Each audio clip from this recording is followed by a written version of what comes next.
next to interpolate is the distinguished gentleman from Tarlac in the province of Rizal, no other than Senator Rodante Marcoleta. I move that he be recognized, Mr. President. Senator Marcoleta is recognized for his interjections. You may proceed, sir.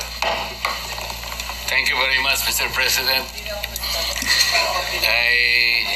I wonder if our colleague is still able to accommodate a few questions despite... Yes, Mr. President, Your Honor. Okay, thank you very much, Mr. President, Your Honor. Your Honor, alam po ba ninyo ang nakakain ng isang Pilipino na bigas sa loob ng isang taon? I don't have that data, Mr. President, Your Honor. According to the Philippine Statistics Authority, ang isang Pilipino po, ang tawag po nila rito ay per capita consumption of rice. 122 kilos daw po ang nakakain ng isang Pilipino sa loob ng isang taon. Sa mga tuwid, kinuwenta ko po 122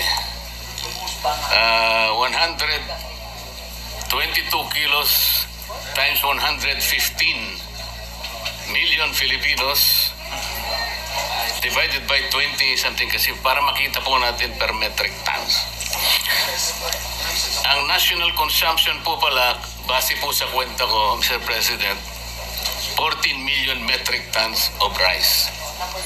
Ito po ay 2024.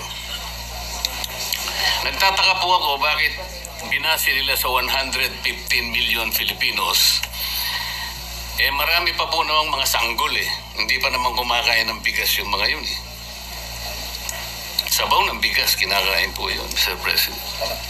Meron din pong mga probinsya ang ating bansa na kumakain ng kasaba. Sa Mindanao po siguro marami doon.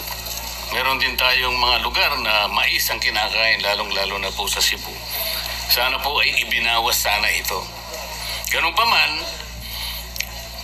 kahit na aminin po natin, Mr. President, na sa official record po ng PSA, ang atin pong consumption ay 15.5 million metric tons. Dinagdagan pa nga ng 1 milyon Sa kwenta ko 1 milyon at kalahati. Tinanong ko rin po yung production natin on the same year. Ang sabi po nila, 19.3 million metric tons.